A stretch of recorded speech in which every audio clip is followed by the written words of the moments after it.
제가 물을 많이 마시는 편이죠. 그래서 어느 때는 물이 2잔씩 올라오기도 하고 그렇습니다. 그런데 여러분 여기에 물컵이 있는데 이 여기에 물이 들어 있어요. 그런데 여러분 이 물의 무게가 얼마나 될까 생각해 보신 적 있나요? 이 물 한 컵에 물이 얼마나 들어가고 또 이 물의 무게가 어느 정도 될까? 별 관심이 없죠. 그런데 분명한 것은 뭐냐면 이 물의 무게도 있을 거란 말이에요. 그런데 중요한 것은 뭐냐면 이 물의 무게보다도 뭐냐면 이것을 얼마나 오래 들고 있느냐라고 하는 것이 더 짐이 된다라고 하는 거예요. 사실은 잠깐 들고 있는 거야. 이 무게도 느끼지 못할 정도 되는 거죠. 이게 정말 힘들고 어려운 거다라고 하면 차라리 물 먹느니 그냥 참지 그렇게 할 수 있죠. 그런데 이것이 별것 아니기 때문에 드는 거예요. 그런데 이걸 들고 한 시간 정도 있어라. 그러면 어떻게 될까요? 무게가 상당하겠죠. 이것을 하루 종일 들고 있어라. 그럼 어떻게 되겠습니까? 팔이 떨어져 나갈 것 같은 그런 무게가 되는 거예요. 사실 죄도 마찬가지예요. 죄 하찮은 것, 작은 것, 그거 무시할 수 있죠. 그런데 그것을 우리가 해결하지 못하면 뭐가 됩니까? 이 작은 것도 죽을 만큼 힘들어진다라고 하는 거예요. 우리가 생각할 때는 죄가 큰 것은 죄고 우리가 살면서 그냥 일상적으로 짓는 그러한 죄는 그냥 무시해도 된다라고 생각하는 것이 아니라 그것도 뭐냐면 계속되어지면 오래 있으면 뭐가 되는 거예요? 우리의 영혼을 망가뜨리는 무서운 것이 될 수 있다라고 하는 거예요. 그래서 뭐냐면 죄가 생각나지고 죄가 발견되어지면 이것을 빨리 어떻게 해야 돼요? 해결해야 돼요. 우리가 잘 아는 인도의 성자 간디가 있죠. 근데 간디가 어릴 때에 그런 일이 있었답니다. 하루는 마을에 뭐냐면 그 양꼬치 장사가 왔다라고 하는 거예요. 예전에 저희들도 마찬가지로 시골 살면은 엿장사 오잖아요. 엿장사. 그러면 있는 것 없는 것 다 찾아가지고 가지고 가죠. 뭐 하려고요? 엿 바꿔 먹으려고. 그래서 멀쩡한 신발도 고무신짝 그거 갖다 주고 엿 바꿔 먹은 사람도 있고 이랬죠. 마찬가지로 이 간디도 이 양꼬치가 너무 먹고 싶은 거예요. 또 얼마나 굽는 그 냄새가 좋겠어요. 그래서 집으로 가서 아버지 놓는 주머니에 돈을 훔쳐다가 양꼬치를 사 먹었어요. 문제는 뭐냐면 맛있는데 먹고 난 다음에가 문제예요. 그렇지 않습니까? 도둑질한 거잖아요. 누구 것을요? 아버지 것을. 그냥 먹기는 먹었는데 이 먹은 것보다도 뭐냐면 지금 이제 그 아버지 돈을 훔쳤다라고 하는 것이 너무나 죄책감이 든 거예요. 그래서 집에 들어가려고 하는데 어떻게 들어가겠습니까? 당당하게 들어가는 것이 아니라 혹시나 아버지가 돈이 없어진 걸 알았을까 싶어가지고 눈치를 보면서 들어가는 거예요. 그런데 다행히도 아버지가 몰라요. 다행이다 싶었죠. 그런데 잠을 자려고 하는데 도대체 잠이 안 오는 거예요. 왜요? 죄 때문에. 아버지 돈을 훔쳐다가 네 좋아하는 거 양꼬치 사 먹었지 라고 하는 그것 때문에 잠이 오질 않는 거예요. 그러다 생각해낸 것이 뭐냐면 아버지한테 잘못했다고 얘기하자. 그런 생각했는데 밤중이잖아요. 아버지가 주무시고 있으니까는 어떻게 할 방법이 없어요. 그런데 이 죄책감 때문에 도무지 자기는 잘 수가 없는 거예요. 그래서 몇 자 이렇게 종이에다가 썼어요. 아버지, 사실 제가 뭐 했어요? 아버지 돈 훔쳐다가 양꼬치 사 먹었어요. 용서해 주세요.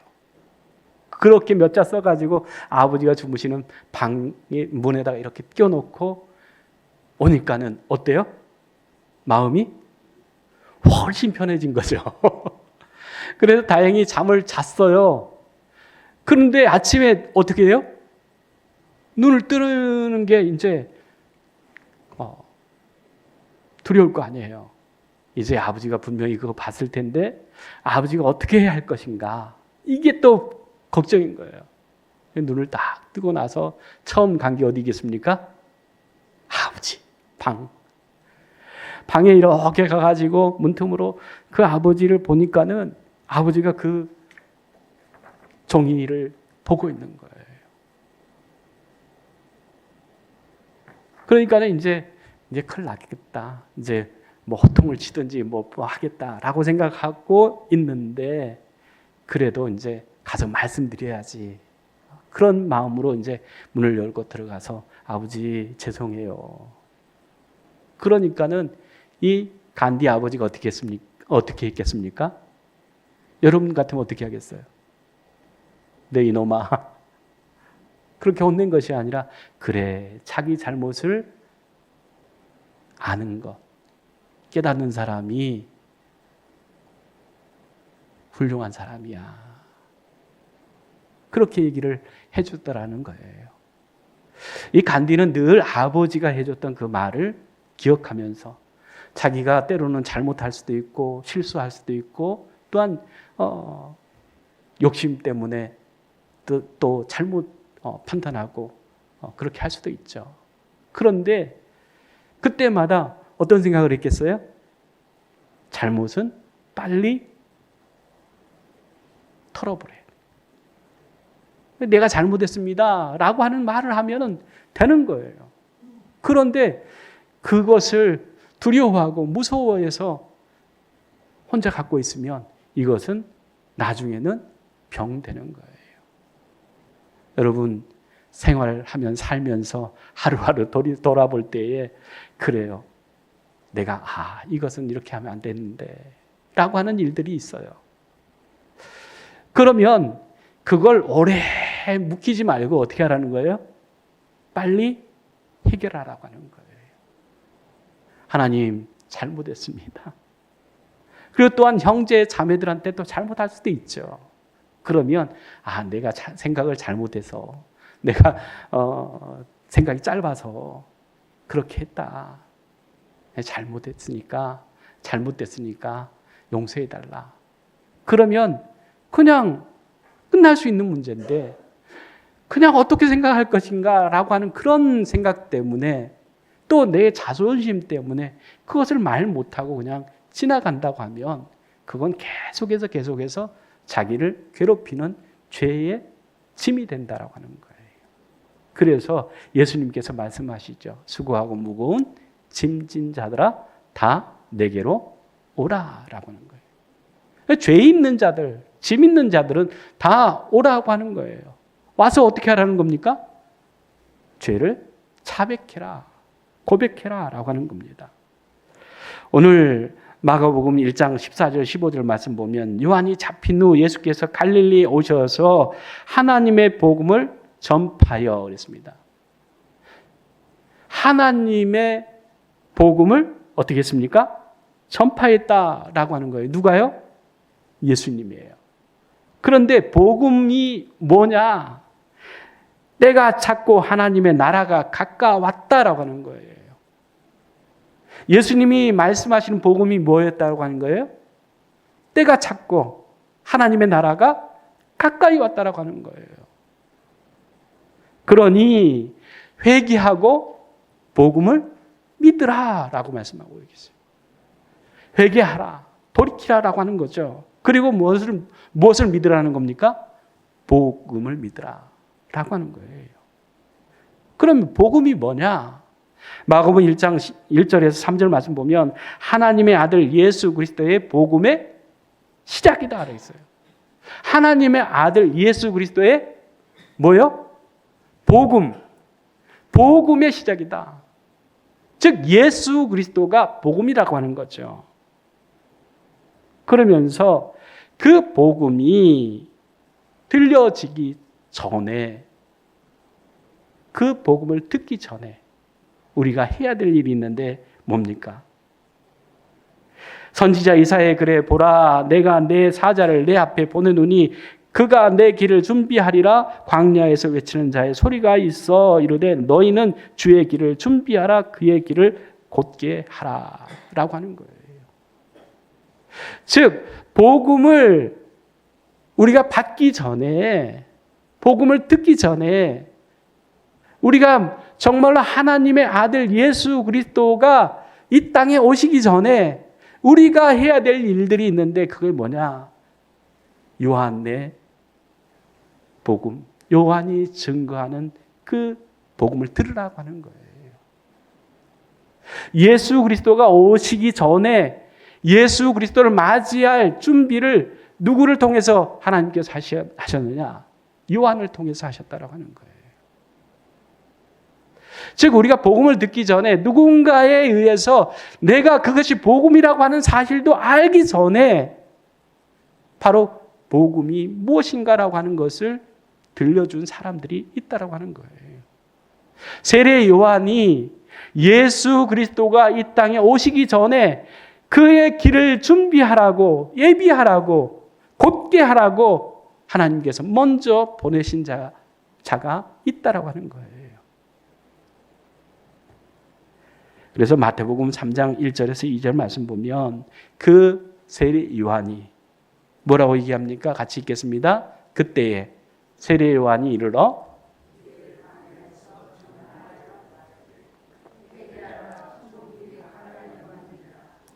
회개하라. 뭐가 왔다는 거예요? 천국이 가까웠다. 즉 예수 그리스도가 오신다라고 하는 거죠. 예수 그리스도께서 오신다라고 하는 그 얘기를 지금 이렇게 얘기하고 있어요. 복음이 우리에게 들려지기 시작하고 그 복음이 나타나기 시작할 즈음에 먼저 세례 요한을 통해서 하나님께서 전파하시는, 말씀하시는 그 말씀이 있는데 회개하라고 하는 거예요. 예수님도 마찬가지의 말씀을 하십니다. 마태복음 4장 17절 말씀입니다. 이때부터 예수께서 비로소 전파하여 이르시되 회개하라 천국이 가까웠느니라.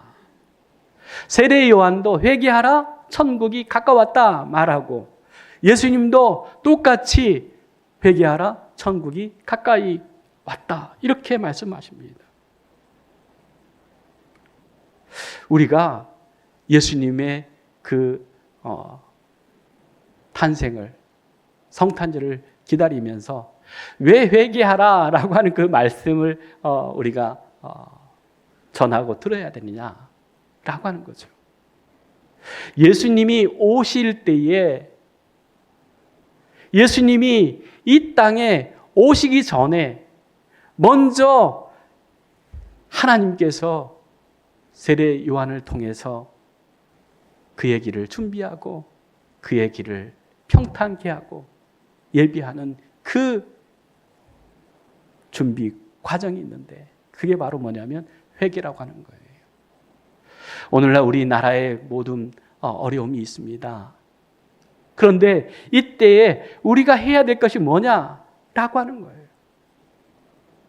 정말로 우리가 그리스도인으로서 예수 믿는 사람들로서 정말로 이 나라에 정말 필요하고 하나님의 뜻을 위해서 내가 살았는가 라고 하는 자신을 돌아보는 회개가 있어야 된다고 하는 거예요. 누구 때문이 아니에요. 누구 문제 때문이 아니에요.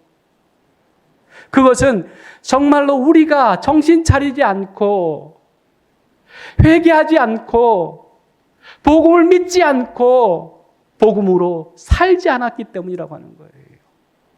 예수 그리스도께서 오심으로 정말로 모든 것이 진리 안에서 그 빛 가운데서 다 드러났지 않습니까? 죄가 드러났어요. 또한 허물이 드러났어요. 그렇기 때문에 그러한 죄와 허물이 발견되어지고 드러남으로 인해서 해야 될 것이 뭐냐면 회개다라고 하는 것을 말씀해 주고 있습니다.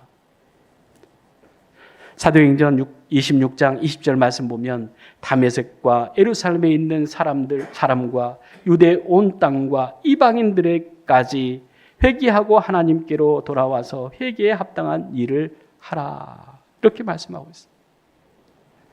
다메섹, 예루살렘, 그리고 온 유대, 또 이방인까지 여기에 포함되지 않는 모든 사람들이 있습니까? 모두가 다 회개하고 하나님께로 돌아와야 된다고 하는 거예요. 정말 이 땅에 정말 아름다운 그 복음이 증거되기 위해서는 먼저 우리의 회개가 있어야 된다라고 하는 거예요. 정말 아름답고 좋은 그 복된 이 나라를 꿈꾸고 기대하고 소망한다고 하면 우리가 먼저 해야 될 것이 뭐냐면 회개라고 하는 거예요. 하나님, 우리가 정말 하나님께서 주신 복, 하나님이 주신 그 은혜들을 하나님을 위해서, 하나님의 영광을 위해서, 복음을 위해서, 선교를 위해서 사용하지 않고 욕심대로, 자기의 유익대로, 생각대로 살았던 것들을 회개해야 한다 하는 것입니다. 그래서 정말로 이 회개의 말씀은 무엇보다도 성탄절을 앞두고 우리가 해야 될 일이, 먼저 해야 될 일이 회개다라고 하는 그런 마음을 갖고 말씀을 전하고 있습니다. 우리가 왜 회개해야 됩니까? 회개는 진정한 자기를 발견할 수 있게 하기 때문입니다. 요한일서 1장 8절에서 10절 말씀 같이 읽겠습니다. 만일 우리가 죄가 없다고 말하면 스스로 속이고 또 진리가 우리 속에 있지 아니할 것이요. 만일 우리가 우리 죄를 자백하면 그는 미쁘시고 의로우사 우리 죄를 사하시며 우리를 모든 불의에서 깨끗하게 하실 것이요. 만일 우리가 범죄하지 아니하였다 하면 하나님을 거짓말하는 이로 만드는 것이니 또한 그의 말씀이 우리 속에 있지 아니하니라 말씀합니다. 우리는 나는 별로 죄진 게 없다라고 생각할 수 있어요. 그러면 하나님을 거짓말한 사람으로 만든다라고 하는 거예요.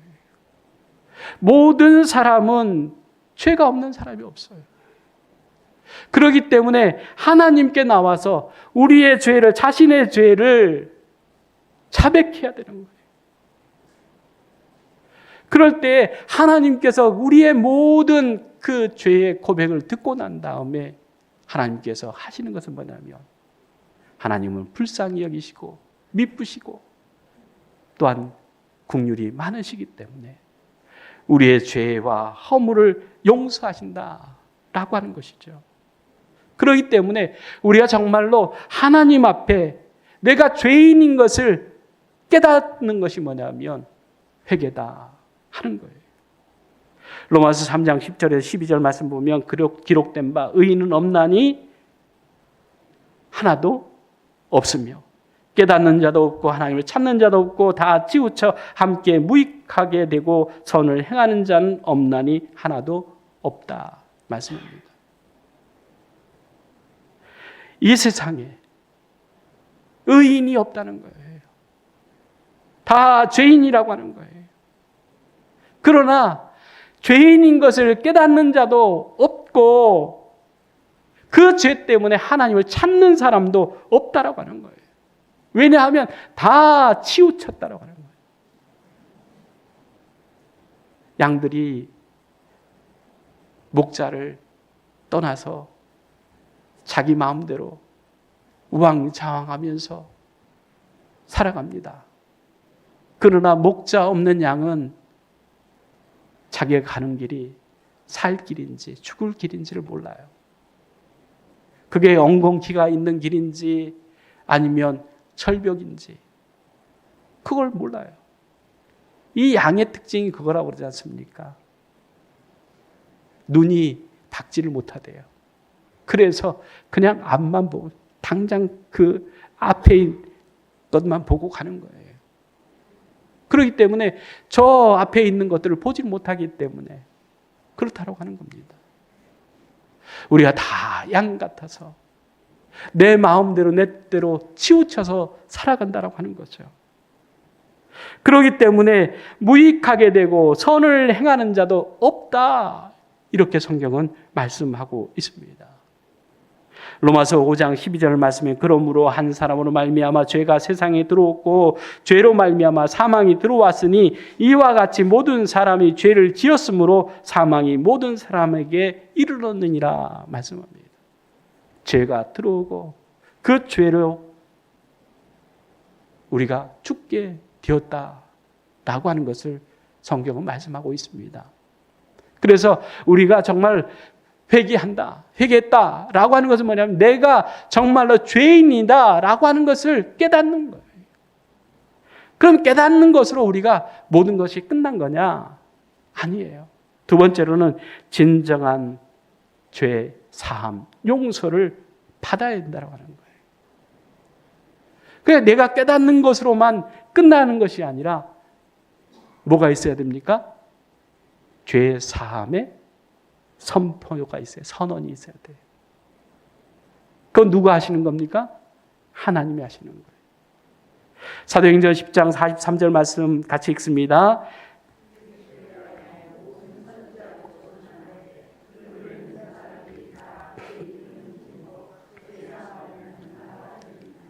아멘.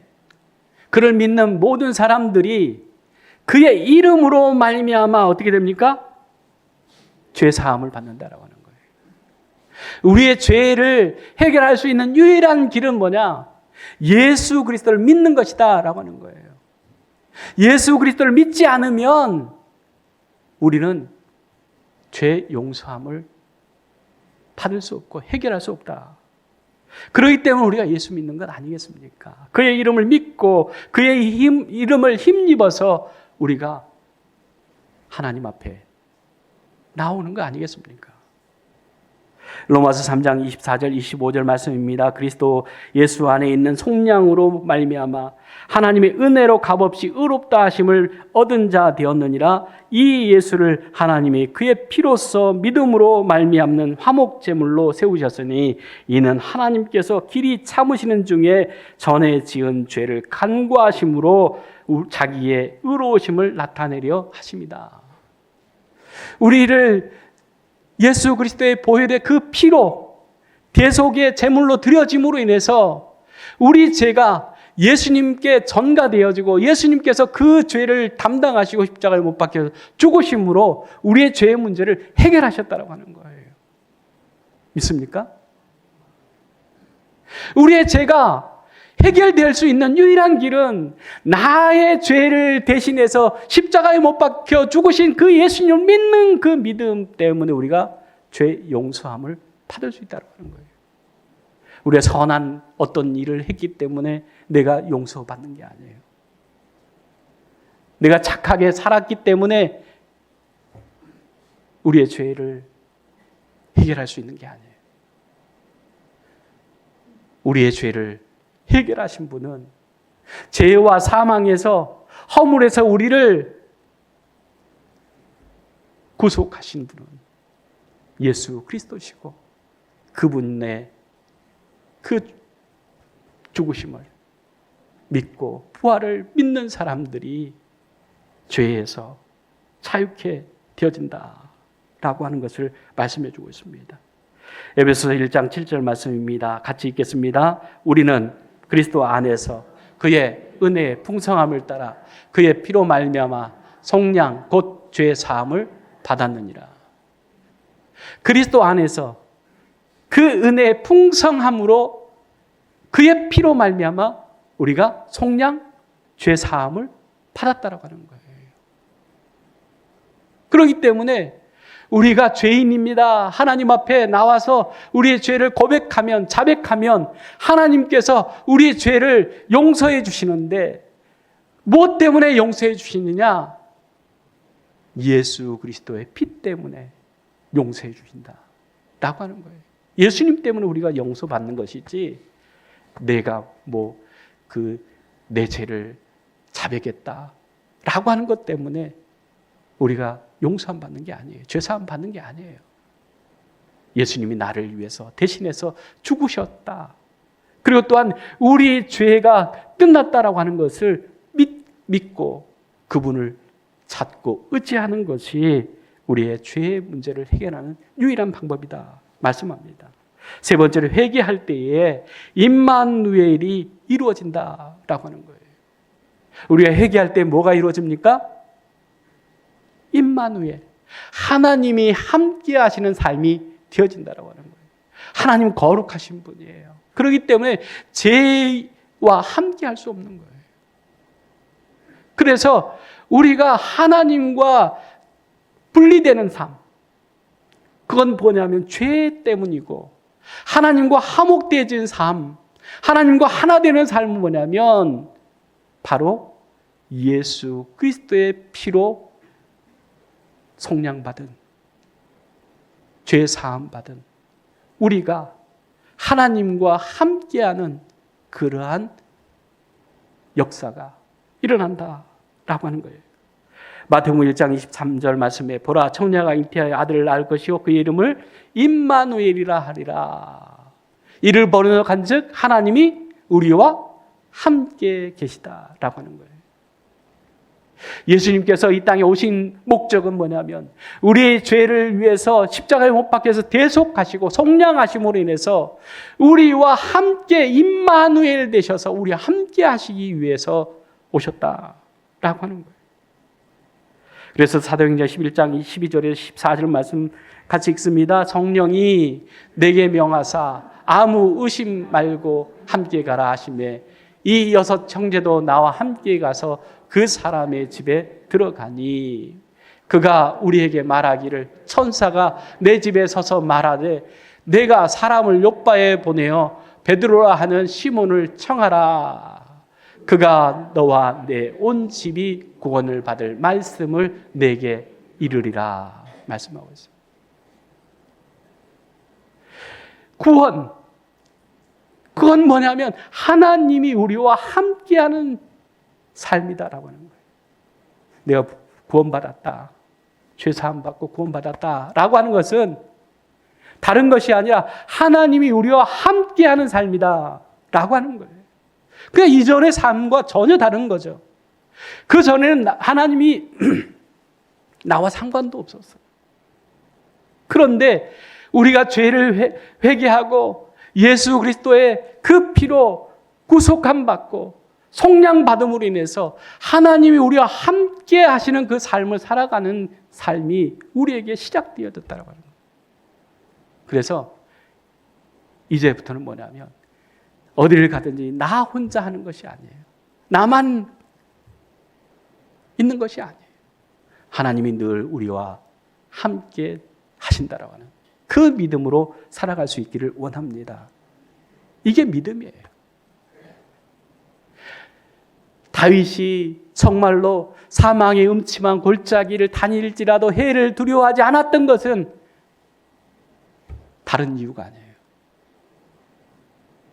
하나님이 함께 하심을 믿는 거였어요. 우리가 정말로 캄캄하고 정말 어려운 그러한 시기를 지난다 할지라도 하나님이 우리를 버리신 것이 아니라 하나님이 우리와 함께 하심을 믿으시기 바랍니다. 그러면 모든 문제가 해결되어지는 거예요. 하나님께서 하신다라고 하는 거예요. 나는 근심과 걱정과 염려할 뿐이죠. 그렇다고 문제가 해결되는 건 아니에요. 오직 문제를 해결하실 수 있는 유일한 분은 하나님이셔요. 그 하나님이 우리와 함께 하신 줄로 믿으시기 바랍니다. 하나님이 우리 나라와 함께 하신 줄로 믿으시기 바랍니다. 그렇기 때문에 소망이 있는 거예요. 희망이 있는 거예요. 그렇기 때문에 예수 그리스도가 이 땅에 오셔서 하나님이 우리와 함께 하시는 그 역사를 우리에게 보여주시고 나타내 주시고 그렇게 살아가셨던 것 아니겠습니까? 우리도 예수님이 우리와 어떻게 해요? 함께 하심을 믿고 살아가는 저와 여러분이 되기를 원합니다. 그래서 마태복음 28장 19절에 20절 말씀 보면 그러므로 같이 읽습니다. 너희는 가서 모든 민족을 제자로 삼아 아버지와 아들과 성령의 이름으로 세례를 베풀고 내가 너희에게 분부한 모든 것을 가르쳐 지키게 하라. 볼지어다 내가 세상 끝날까지 너희와 항상 함께 있으리라. 아멘. 임마누엘 대신 하나님이 우리와 함께 하신다라고 하는 그 사실을 믿는 사람들은 예수 그리스도 임마누엘 대신 그 하나님을 전하며 사는 거예요. 그러면 하나님께서 우리와 늘 함께 동행하시는 그 역사들을 이루어 주신다라고 하는 것을 우리에게 말씀해 주고 있습니다. 하나님이 우리와 함께 하신 것을 믿고 의심하지 않기를 원합니다. 아멘. 마지막 네 번째는 회개는 삶의 진정한 열매를 맺게 한다라고 하는 거예요. 사도행전 2장 38절 말씀입니다. 같이 읽습니다. 베드로가 이르되 너희가 회개하여 각각 예수 그리스도의 이름으로 세례를 받고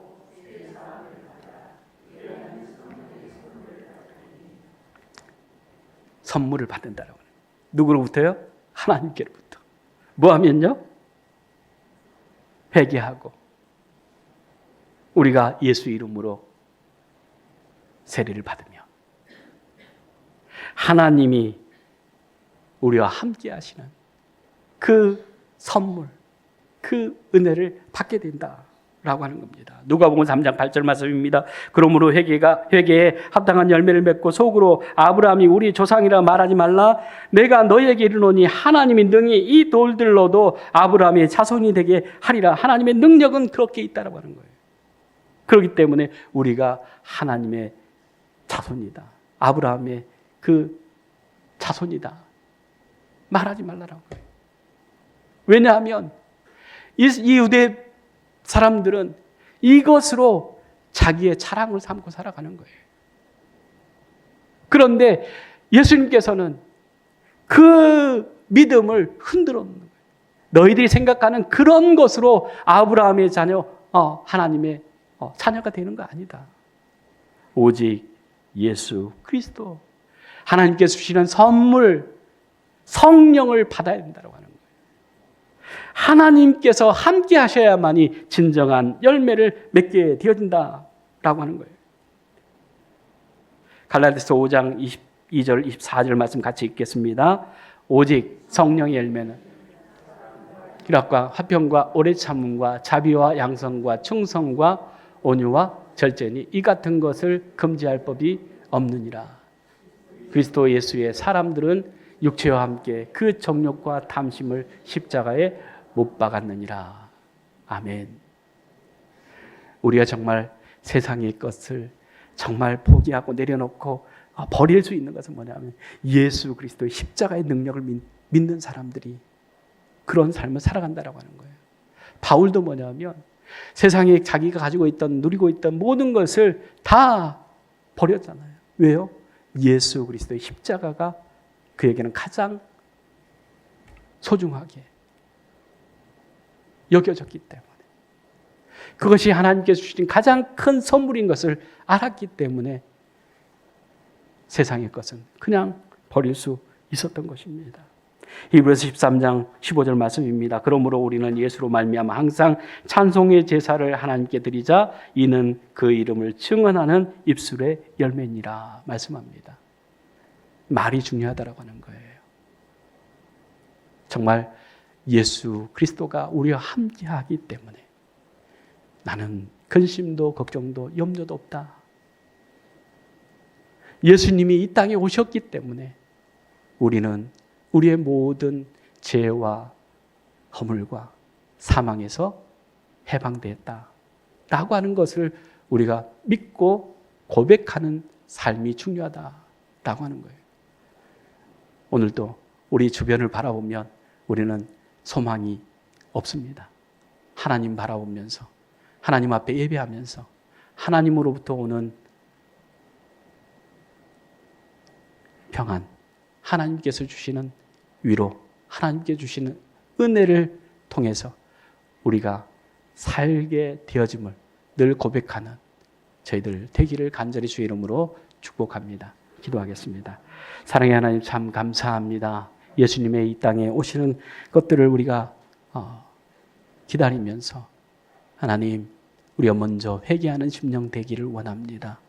그래서 하나님 이 나라의 앞날도 우리 목양교회 미래도 우리의 모든 장래의 일도 하나님이 계시기 때문에 근심과 걱정과 염려하는 것이 아니라 우리의 모든 것들을 합력하여 선을 이루시는 하나님을 믿음으로 하나님 우리가 날마다 소망 가운데 믿음 가운데 살아가는 저희들 되게 하여 주시옵소서. 예수님의 이름으로 기도리옵나이다. 아멘.